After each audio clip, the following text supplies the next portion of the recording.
Hello friends, இன்றைக்கி நாம் ரொம்பவே சூப்பரான சப்பாத்திக்கு குருமாவே இல்லாமல் முட்டையில் எப்படி நம்ம ஒரு சைடிஷ் பண்ணலாம் அப்படின்னு பார்க்க போகிறோம். நீங்கள் சப்பாத்தி பார்த்தீங்க அப்படின்னா இந்த மாதிரி சூப்பராக ரெடி பண்ணியிருக்கோம். இந்த சப்பாத்தி எப்படி பண்ணேன் அப்படிங்கிற ஃபுல் வீடியோ போட்டிருக்கேன், அது நீங்கள் போய் பாருங்கள். நீங்களும் இதே மாதிரி லேஸாக சாஃப்டாக நீங்கள் வீட்டில் செய்யலாம். குழந்தைங்க எல்லாருமே விருப்பப்பட்டு சாப்பிடுவாங்க. ஹார்டாக நம்ம சப்பாத்தி இருக்காது. நீங்கள் நான் சொன்ன மெத்தட் எல்லாம் ஃபாலோ பண்ணி செஞ்சீங்க அப்படின்னா சூப்பரான சப்பாத்தி நீங்கள் ரெடி பண்ணிடலாம். அதனுடைய ஃபுல் வீடியோ நான் போட்டிருக்கேன், அதை நீங்கள் போய் பார்த்துக்கலாம். இப்போ நாம் குருமாவே வேண்டாம், சப்பாத்திக்கு 2 முட்டை மட்டும் வச்சு நம்ம எப்படி பண்ணலாம் அப்படிங்கிறத பண்ண போகிறோம். நான் 2 முட்டைன்னு சொல்கிறது, ஒரு ஆளுக்கு 2 முட்டை அப்படி போட்டுக்குங்க.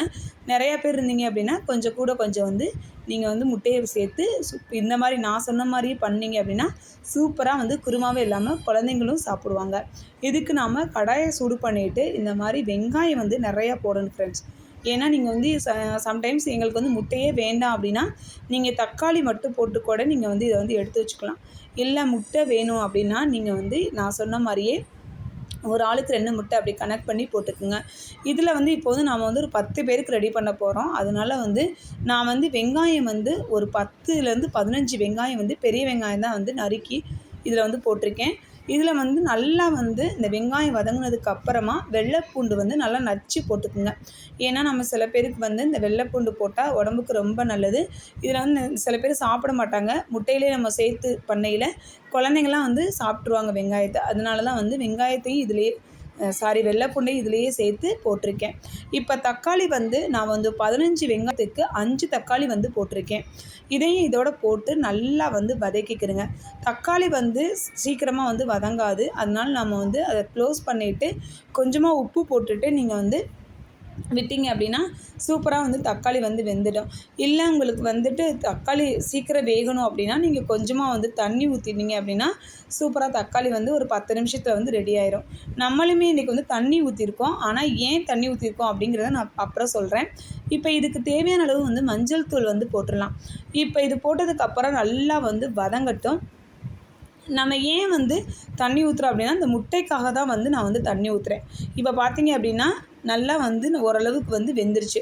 இப்போ நீங்கள் வீட்டில் எந்த சிக்கன் பொடி யூஸ் பண்ணாலும் சரி, எந்த பிராண்டட் இருந்தாலும் பரவாயில்ல, நீங்கள் வீட்டில் யூஸ் பண்ணுற பொடியவே இதுக்கு போட்டு நல்லா காரத்துக்கு எவ்வளோ காரம் வேணுமோ அது தக்கன நீங்கள் போட்டு வதக்கிக்கிறங்க.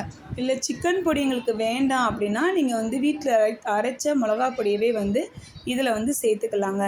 சேர்த்துட்டு எல்லாத்தையும் ஈவனாக நல்லா மிக்ஸ் பண்ணிக்கிறங்க. இந்த இடத்துல நம்ம கொஞ்சமாக தண்ணி விட போகிறோம். இந்த தண்ணி ஏன் ஊற்றுறோம் அப்படின்னா முட்டைக்கு இந்த தண்ணியில் ஊற்றும் போது நிறையா வேஸ்ட் ஆகாது, கீழேயும் பிடிக்காது. அதுக்காக தான் நான் முட்டையை போடுறேன். அதுலேயும் முட்டை நீங்கள் ஊற்றும்போது நல்லா கவனிங்க. நீங்கள் முட்டையை ஊற்றிட்டு ஒரு 5 நிமிஷம் வெயிட் பண்ணணும். ஏன்னு கேட்டிங்க அப்படின்னா கீழே உள்ளதெல்லாம் நல்லா வெந்துடும். நீங்கள் இப்போ கரண்டி இதில் இந்த டயத்தில் நீங்கள் போட்டிங்க அப்படின்னா அது எல்லாமே என்ன ஆயிரும் அப்படின்னா உடஞ்சி போயிடும். அதனால் கொஞ்சம் நேரம் முட்டையை நல்லா உடச்சி ஊற்றிட்டு வெயிட் பண்ணுங்கள். வெயிட் பண்ணிவிட்டு நீங்கள் என்ன செய்யுங்க அப்படின்னா கொஞ்சம் நேரம் கழித்து பிரட்டி விட்டீங்க அப்படின்னா அது எல்லா இடத்துலையும் மிக்ஸ் ஆயிரும் ஃப்ரெண்ட்ஸ். இதுக்கப்புறம் பார்த்தீங்க அப்படின்னா இதை ஒரு 10 நிமிஷம் நல்லா சுருளை விட்டு கிண்டி எடுத்தீங்க அப்படின்னா நீங்கள் சப்பாத்திக்கு இதை விட பெஸ்ட்டான தொக்கு எதுவுமே நீங்கள் ரெடி பண்ண முடியாது. குழந்தைங்கள் பெரியவங்க வரைக்கும் விரும்பி சாப்பிடுவாங்க. இங்கே பாருங்கள், நல்லா நம்மளுக்கு முட்டை வெந்து ரெடி ஆயிடுச்சு. இப்போ நாம் என்ன செய்கிறோம் அப்படின்னா நான் ஒரு 10 நிமிஷம் இதை வேக வச்சுட்டு எடுத்தோம்னா முட்டைத்தொக்கு ரெடி ஆயிரும். இதே மாதிரி முட்டைத்தொக்கு நீங்களும் பண்ணுங்கள்.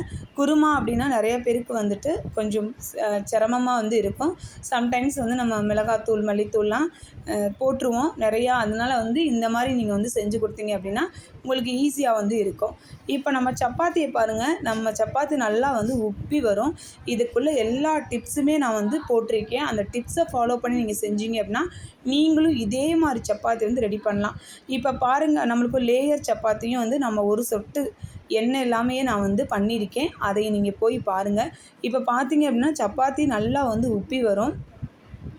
இதில் நம்ம மாவு பிசைகிறது பக்குவத்துலேருந்து, அதாவது ஃபஸ்ட்லேருந்து லாஸ்ட் வரைக்கும் என்னென்னலாம் பண்ணணும் அப்படிங்கிறதும் வந்து நம்ம வந்து சொல்லியிருக்கோம். இப்போ பாருங்கள் அப்படின்னா நம்ம சப்பாத்தி நல்லா வந்து உப்பி வந்துருச்சு. ஒரு சப்பாத்தியை வந்து எடுத்துட்டு இதுக்குள்ளே வந்து இந்த மாதிரி பிச்சுட்டு கூட வந்து நீங்கள் அந்த தொக்கை உள்ளே வச்சு கொடுக்கலாம். இல்லை அப்படின்னா அப்படியே மேலே எடுத்துட்டு சாப்பிட்லாம் ஃப்ரெண்ட்ஸ். இவ்வளோ தான் இன்றைக்கி நம்ம வந்து பண்ணியிருக்கோம். இந்த வீடியோ பிடிச்சிருந்தது அப்படின்னா மறக்காமல் லைக் பண்ணுங்கள், ஷேர் பண்ணுங்கள், கமெண்ட் பண்ணுங்கள், சப்ஸ்கிரைப் பண்ணிடுங்க. Okay bye.